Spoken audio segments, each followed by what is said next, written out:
Putin's forces completely overwhelmed the Zaporizhzhia power plant, and now people are worried about nuclear fallout.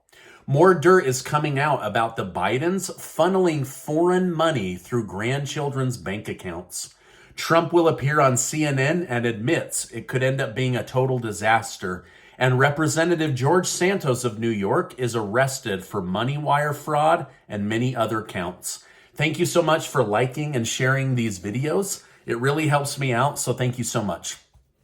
Now, House Oversight Committee Chair James Comer has just named 9 of Joe Biden's family members who have received payments from international business dealings done by the Biden family. The list of names Comer provided include Hunter Biden, the president's brother James Biden, Sarah Biden, his wife, 3 of Biden's lovers, Hunter Biden's lovers, and 2 grandchildren and 1 of his brother Beau's children. Now, Elon Musk had a brilliant reaction on Twitter. He stated, the list of family members who didn't receive money is probably shorter than those that did receive money. Comer himself specifically called attention to the fact that Biden's grandchildren receive payments. A grandchild? That's odd. Most people that work every day, their grandchildren don't get a wire from a foreign national. Now, why do you think the Bidens would have no money from these family businesses go directly to Joe Biden, but instead they were secretly funneled to his different grandchildren's bank accounts? What's going on here? Why does Joe's grandchildren need to receive money from Romania or China or Ukraine? There's definitely something fishy going on here, and I'll continue to report. But what do you think's going on? Why are grandchildren getting money from China and Ukraine? Makes no sense, right? But the evidence doesn't stop there. The Oversight Committee also found the Biden family has received a total of $10 million in payments from foreign national companies, many of which were paid out while Biden was still vice president. Now, despite Biden's continued denial of receiving money from China, the evidence seems to be irrefutable at this point. If Biden is found guilty of peddling influence in exchange for money, he will absolutely be impeached. Then we'll have to decide, Democrats, are you going to cover up for someone that committed a crime, or are you going to impeach him? I don't know what's going to happen. Now, when I first started reporting on this story, it was $1 million, and people in the comments blasted me as a Biden hater. I was just sharing the news. Now it's 10 times as much money and 9 times as many people, and more, it's looking like the president was peddling influence with the Biden name while serving as vice president. Now, reaction from popular Republicans regarding Trump's guilty verdict yesterday have been varied. Let's start with former Vice President Mike Pence. He stated he personally never heard or witnessed behavior of that type from Trump while the two of them served together. However, potential presidential candidates Chris Christie and Asa Hutchinson have both rallied against Trump and say that they believe the accuser. Now, what do you think? Do you think that those two really believe this, or is it because they're running against him for president? Let me know your thoughts down below. Is Trump guilty or not guilty? There was a lot of fishy things in that case as well. Now, Donald Trump himself has entirely denied the accusations and is still planning to appear on CNN tonight, and it's most likely that he will be questioned about this legal case. Last night, Trump stated, "I'll be doing CNN tomorrow night, live from the great state of New Hampshire, because they are rightfully desperate to get those fantastic Trump ratings once again. They made me a deal I couldn't refuse. Could be the beginning of a new and vibrant CNN with no more fake news, or it could turn out to be a disaster for all, including me." Now, when he says a deal he couldn't refuse, do you think CNN is giving him a boatload of money to risk his reputation and come on the news? I don't know. Let me know your thoughts down below. At least Trump has acknowledged he could likely be walking into a trap. Democrat presidential candidate Robert Kennedy Jr. has attempted to distance himself from Republicans as he has confirmed that under no circumstances would he consider being a running mate with Donald Trump. He stated, "Our position on certain fundamental issues, our approaches to governance, and our philosophy of leadership could not be further apart. While RFK does claim to be a Democrat, some of his beliefs lean too far right from modern day Democrats, and many are saying, yeah, you're an old school Democrat like your uncle, John F. Kennedy, but you have very little in common with a 2024 Democrat." So this isn't super helpful to him if he's going to take on big bad Joe Biden. Not to mention the fact that Big Pharma hates his guts because he openly shares information about their companies. Russia is preparing to evacuate more than 3,000 staff and family members from the Zaporizhzhia nuclear power plant in southern Ukraine. Now, according to Ukraine's energy provider, Energoatom, they have warned that the evacuation could have catastrophic consequences, as it would leave the plant without the necessary personnel to operate it safely. In fact, the International Atomic Energy Agency, IAEA, has stated that it is gravely concerned about the situation at the plant and has called on Russia to stop its shelling and allow staff to return to their post. So basically, they're telling all the people, the smart people that work at this nuclear power plant, get out, go home. The Russian military will now run the power plant.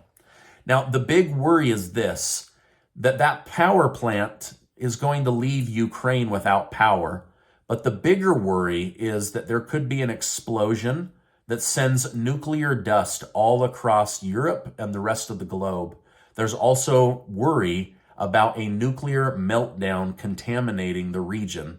So without the proper know-how of how to run a nuclear power plant, there's real danger that this could be a disaster. So I'll continue to watch this story and keep you guys in the loop, okay?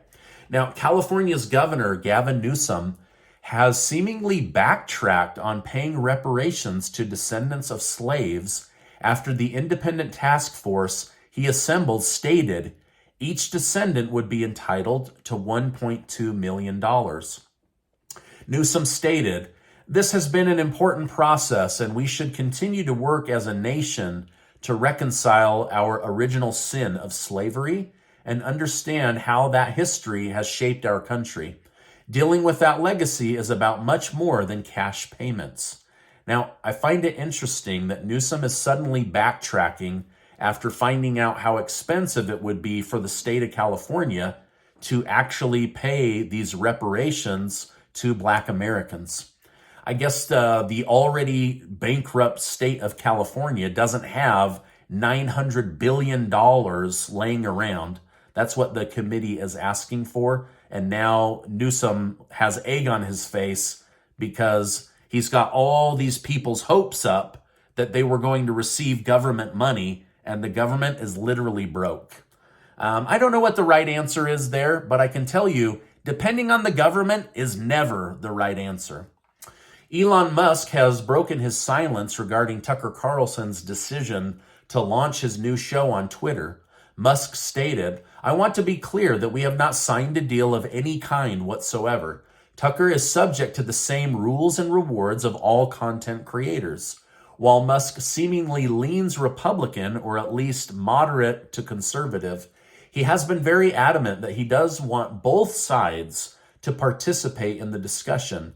And he's being truthful, as he has also called for fired CNN host Don Lemon to also start a news show on Twitter, citing that Twitter has a much bigger audience than CNN ever had. President Joe Biden claimed that his administration had cut the deficit by $1.7 trillion, but after doing research, he's been given a Pinocchio for lying to the American people.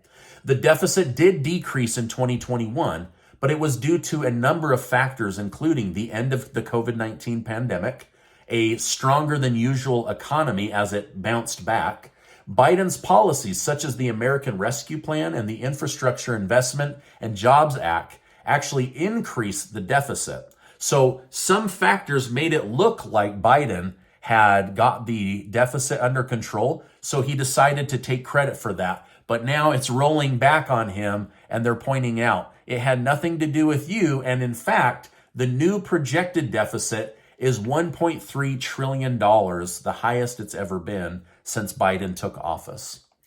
The country of Pakistan has gone crazy. The former Prime Minister, Imran Khan, was arrested, and protesters took to the street, burning and destroying buildings and cars in their path. The military has now been brought in to calm the crowds. Chicago's Mayor Lori Lightfoot has declared a state of emergency over the migrant surge that the state received from Texas Governor Greg Abbott. Lightfoot stated hundreds of migrants are temporarily sleeping in police stations while they await more appropriate housing. This crisis is not only exhausting our city's resources, but it's flat out dangerous. Sadly, we don't expect the buses to stop anytime soon. Now, I feel for the city of Chicago. What irritates me is that this wasn't an issue that she was willing to address when it was a Texas-only issue. But according to Texas, even with the large number of buses they're sending out with illegal immigrants all over the country, the number of people pouring into the state of Texas is overwhelming, especially for border towns. Republican New York Representative George Santos has been arrested and charged with 13 federal crimes, including wire fraud, money laundering, theft of public funds, and making materially false statements to the House of Representatives. Santos, a Republican, was taken into federal custody today and is expected to appear in a federal court in New York's Eastern District. The charges against Santos stem from his alleged involvement in a scheme to defraud investors in a fake cryptocurrency company. Now, Santos is also accused of lying to the House of Representatives about his involvement in this scheme. If convicted, Santos could face up to 20 years in prison for each count of wire fraud and money laundering. He also faces 10 years in prison for each count of making false representation while serving in the House of Representatives. The charges against Santos are a major blow to the Republican Party, which has been struggling to win back voters in New York. Santos was first elected to Congress in 2020 after defeating his incumbent Democrat, Sean Patrick Maloney. His victory was seen as a sign that the Republican Party was gaining strength in the state of New York. However, with all of this, he's done significant damage to the Republican Party's reputation there. I'm kind of glad to see something happen. I mean, this guy admitted, yeah, I lied, I defrauded people, but it's just part of being in Congress. I think most of them would be arrested if they were as honest as this guy. I mean, it's kind of weird to say, right? He's honest about being a liar. I don't know. Try to wrap your head around that. Now, before you go, I want to remind you that you are amazing. Check out that link down below for the $10,000 giveaway. Hit that like button, hit the subscribe button, and please check out this super important video. I appreciate you stopping by today, and I will see you on the next video.